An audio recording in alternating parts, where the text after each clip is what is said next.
My name is Valli. Full name is Valli Ponniah. And I am a organizational development specialist working in a humanitarian organization. What I do when I mention organizational development is I come in as a consultant or an advisor to a organization. So I am part of a bigger organization called International Federation of Red Cross and Red Crescent Societies. And in each country, there's a national society.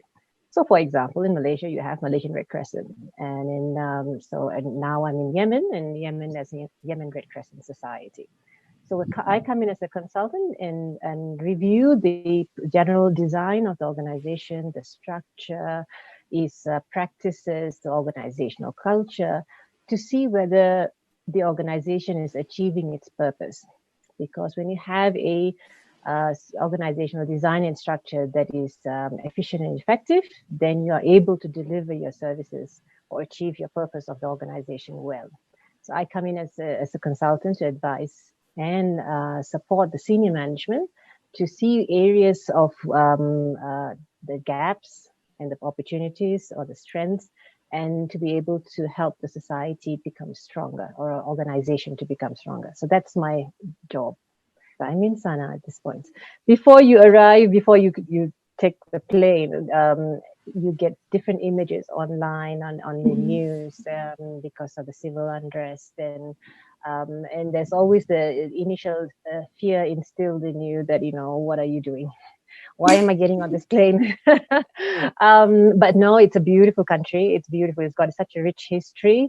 I love the architecture here. The buildings are unique and beautiful. It's lovely. And it's also very similar to Malaysia because if you really go back to the history, there are a lot of migrative history from Yemen and Middle East to Southeast Asia. I think similar. So I'm very comfortable. It's a beautiful country, I would say. Yes.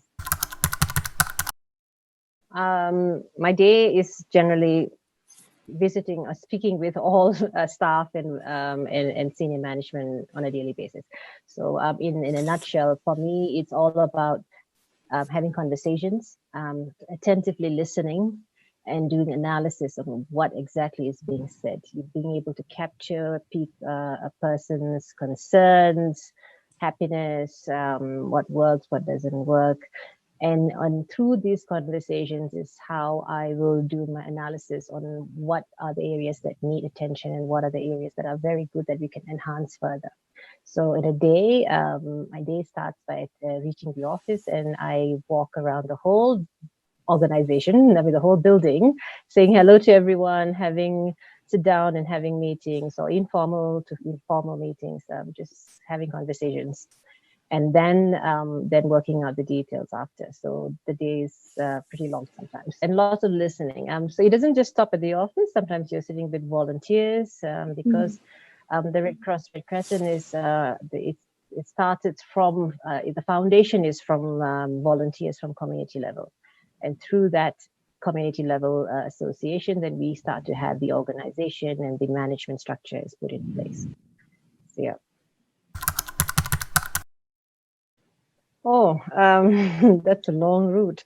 Well, I can start with I graduated with a business degree, and I went into the corporate sector for 6 years. So, when I was in the corporate sector, it was very much into training and development as well. I started there. Then I went through different levels and stages, and actually by accident, I came across an opening at the Red Cross Crescent office in Kuala Lumpur, where we have the Asia Pacific office, and I joined the humanitarian sector. And ever since then, I have not gone back to the corporate sector because of the satisfaction I get from this job, and I've remained with this organization for that long. How did I get here? Many reasons, many experience, I think will contribute to this path.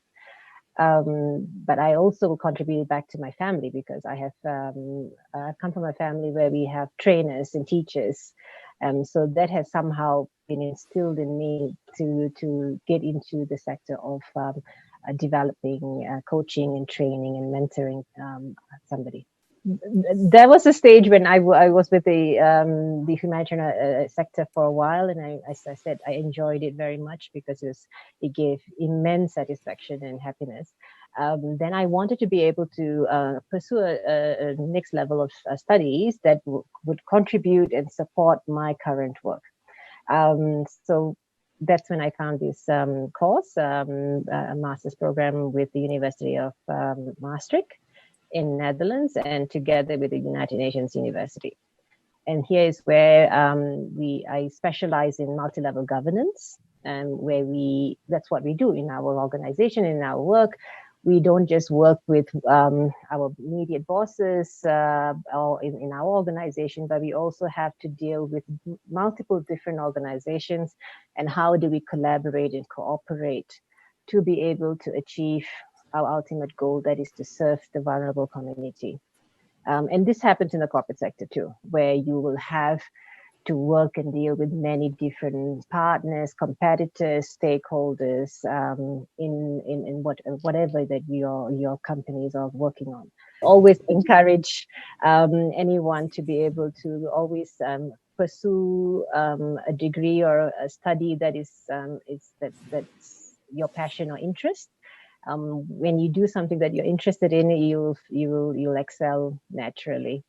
And this course helped me in that. There were the course touched on humanitarian as a human development, which is on how we work with people, be it clients to customers to staff to colleagues to a friend, and how do we work on those areas in the aspect of developing and enhancing the betterment of humankind. That was part of that. And it touched on specifically on policy development. So I kind of combine the SDGs together with how do we develop policy development that will help in our daily work. My advice would be pick what you like. Don't pick a course because it's kind of popular or is something that everybody else is doing. Do something that you truly enjoy, and you will excel. And you pick the course that you liked, and you will do it well. That's my one advice. Most of the industry is male dominated. You'll find, of course, with exceptions. But in my part where I'm right now in the humanitarian sector, you don't really feel. I mean, you feel it. It is there. But I think there isn't like I would say major hindrances in for you to pursue or to excel in what you do. At the end of the day, it comes back to do the job as you love it as much as possible, and you do it well, and you can excel in that. There are challenges. You will need to work extra hard to be able to do it well, and to also ultimately achieve the goals that are set out to be done. But yeah, it is something that you will have to find a way to work with, and to be able to make a change. So if maybe later I know you might be asking me, what can we do to change that? There are ways that we can work towards that. And but yes, the male-dominated industry is something that is there, and we will be having to work with that. But having the family encouragement, the support system around you that encourage you to pursue and not give up, it's something that we have to constantly remind ourselves, I believe. So yeah, I think that's my take in it. There will always be challenges in one form or the other. That's finding the right way to get through that. Has it affected my career path? Well, not within this industry, but when I first started off, I wanted to be a pilot. Yes, there were social hindrances where it was not an accepted practice. But I'll say that has changed now. I think there's a lot more opportunities to be able to be a pilot in the corporate sector or in the governmental sector. I think that has changed quite a bit compared to when I initially wanted to be. a pilot, yeah. So that was the dream then. There will be times where they'll prefer, this role is better suited for a male manager, or because of the venue that you're going to, the destination that you'll be located at. But slowly but surely that has changed. So I will give you an example where what I do is provide advice to senior managers, senior leadership. Majority of time, even until today, even within my organization, in the leadership roles, we still have male dominance there. So it is a conscious effort by the organization that they have recognized that this needs to be changed. Coming back again is to my role specifically. It is when I go into countries where the patriarchal system that is in countries quite prominent, how do you deal with that? And how do we work within a senior leadership and you as a woman giving an advice? So you can't just say it's a hindrance and then stop there. So you have to find a way to work with that and to encourage and try to find a way to change that system, the understanding, to gain the trust and relationship with the relevant people, and to get there. So it is a challenge for me. And if you talk about my current role in the country that I'm working in, imagine here I will have to work with really senior, not just in hierarchy of organization, but also of age. For a lady to be sitting and advising how one is able to manage the organization in a better way. So it's daunting at times, but I think as women and girls, we need to be able to be bold and brave and courageous and to be able to do that. And that helps. I believe, like I say, for me, be yourself, be confident in what you say and what you do, be honest and compassionate in what you do as well. And that should help you go through your work, daily work. And for me, I've always kept it simple. I've been honest and just been myself, and now aim, and as from the job role as well as my own personal role, is I want to be able to teach and encourage and coach somebody to be better, and that by doing that, it helps me be a better person. So that helps me get through my career and my job. Is it to be like as a woman in my role is. I think I'm happy and privileged to be in an organization and in a place where people are accepting or wanting to make the change, in encouraging all levels, all communities, all levels of age, group, and sector to grow. So that is helpful as well. I think I've been quite privileged and lucky to have very encouraging family and friends and support system. They've always encouraged me to do what I need to do. Of course, they will be the hindrance or the worry comes along is like when they find out where I'm going, like the destination where I'm going. But otherwise, I come from a family of 5 strong women, and a father who's always very much into community service and volunteering services. So being in this organization, I did not have any hindrance from the family in the sense of they always encouraged me to get on with what I was doing. Yeah, so I'm just thinking hard. I don't think there has been ever any comment other than the fact that why aren't you home often enough?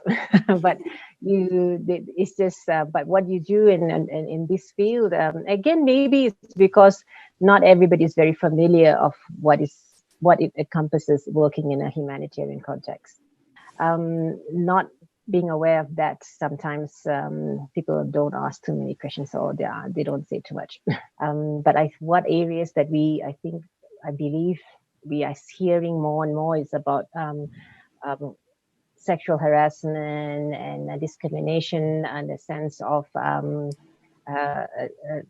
in the organization. I think that aspect is being more prominent now because it's reported more.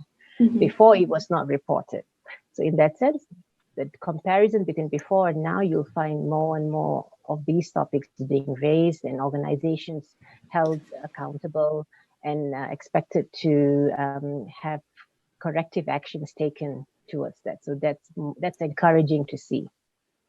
There's more to be done in future. There's not that they have achieved achieved their ultimate best practice yet, but they have still a lot to go. But it's good to know that it is being addressed from policies that have been put in place in organizations, especially in the humanitarian sector. Now we'll notice more and more statements such as zero tolerance, zero occurrence, and it's being raised. Few years ago, we had policies in place, but we don't have practices of protecting both victims and those who were reported on very well. They are there. It's just policy and documentation wise is there, but then again, how it's actually put to practice, it is getting better prominence now and attention by senior management. Yeah, it's getting a better attention at this point. Growing up in a family where, as I mentioned, we've had a lot of social and community development work that was instilled by our father in my family.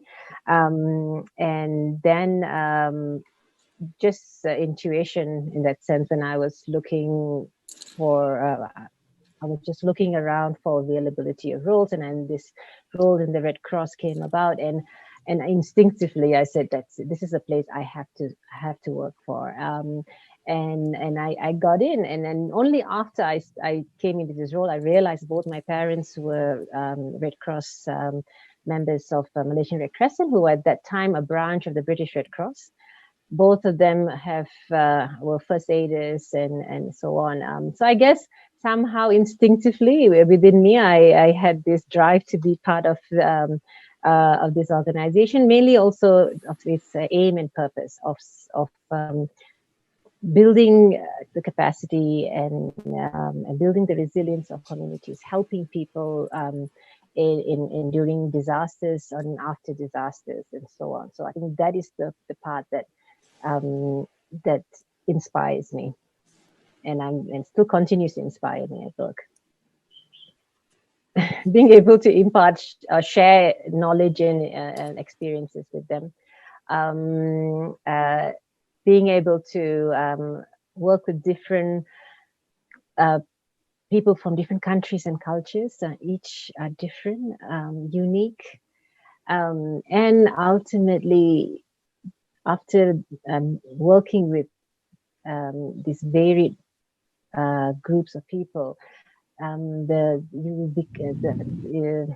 outcome of it is that you are grateful and humbled about what you have. I think that is the most satisfying aspect of my job, is that ultimately you come to a point where you realize that I'm grateful for the privileges that I have, because when you travel around the world and you see different places, and especially after disasters, or even before, you realize that there are lots to be grateful for, and that is very grounding. And again, satisfaction of working with people and being able to encourage somebody to do better, or a simple task of teaching somebody how to run an Excel spreadsheet. It's very satisfying. I think this is something that I do constantly, is to continue encouraging women and girls, and empowering them, and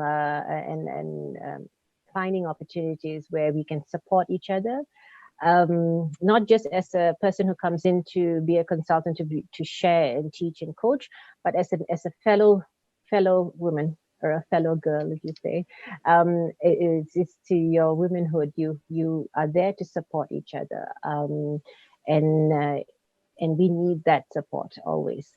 So whatever you do, yes, we all are ambitious in what we want to achieve in our careers, in our work. Always make room to be able to help a fellow girlfriend along the path if they're having trouble, or they are having challenges, or they're doing well, just to go and say, hey, you're doing a good job, congratulations. That is that support that we need to provide each other. I think that's something that we should be conscious to continuously do that. And something that I totally believe when I look at management side is that a lot of times, be it in the government sector or the private sector, the senior leadership, when leadership says, yes, we support gender discussions, we support gender equality and all that, yes, it's very good. The buy-in from them is very important. But I think the next step is also be able to coach and encourage and find ways where managers know how to deal with that. Because the tagline of gender equality and all that is beautiful, but how is it implemented?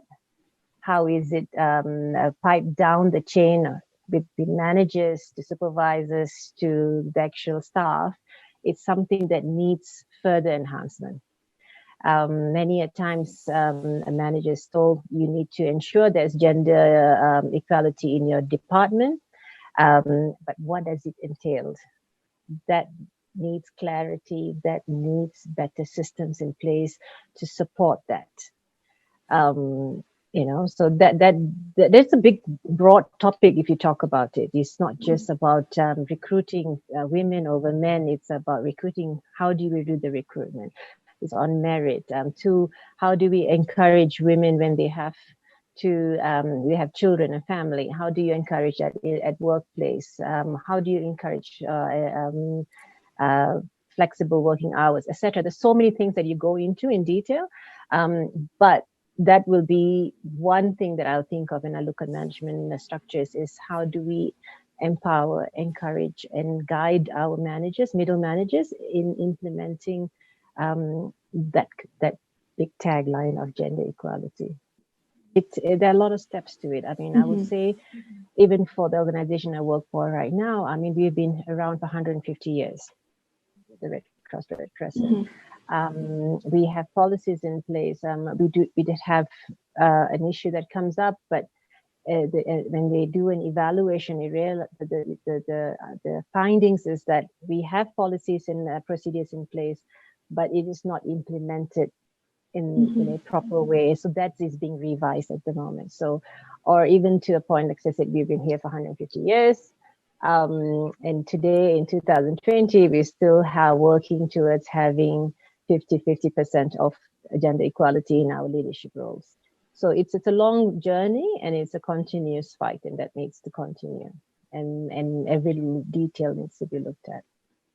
As mentioned, even as I said about the studies, do something that you really enjoy. And I know that's not easy. It's easier said than done. But whatever you do, find the passion in it, and that should help you carry forward. Don't limit yourself. As women and girls, be courageous, be brave. To a point, a certain level of assertiveness is very important. I think not a certain level, be assertive. If you want something, go get it. Go get it done. And as work on not having self-doubt, because there are many times I do that myself, where you say, okay, maybe I shouldn't try that position because maybe I'm not that suited. But no, go for it first and work towards it. So don't let anything hinder your dreams